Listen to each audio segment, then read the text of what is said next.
ఒక శ్రమే నీ జీవితంలోనికి వస్తే దేవుడు చూడకుండా దేవునికి తెలియకుండానే వచ్చేస్తుందా? 3 రకాలుగా శ్రమలు వస్తాయి. ఒకటి, నీ బుద్ధితో నువ్వు తెచ్చుకుంటావు తప్పుడు పనులు చేసి.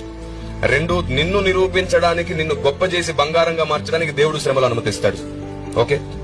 3వది, నీ చుట్టుండే వారి వల్ల కూడా నీకు శ్రమలు వస్తాయి, బాధలు వస్తాయి. నువ్వు ఎంత బాగున్నా నీ చుట్టుండే నీ ఫ్యామిలీయో, బంధువులో, స్నేహితులు ఎవరి వల్లనే శ్రమలు వస్తాయి. ఈ 3 రకాల శ్రమలను కూడా ఎదిరించే శక్తి పరిశుద్ధాత్మ దేవుడు నీకు ఇస్తాడు. ఆమేన్.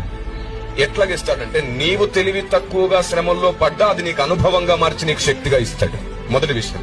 2వది, దేవుడు గాని శ్రమలు అనుమతించాడు అంటే నువ్వు అదృష్టవంతుడివే, ఎందుకంటే నీ అంతస్తు పెంచబోతున్నాడు.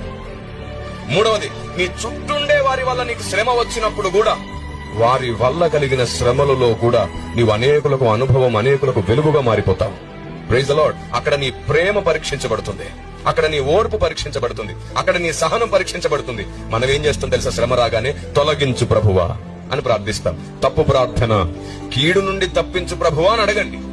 కీడు అంటే శ్రమ కాదు, మరణాపాయ స్థితి.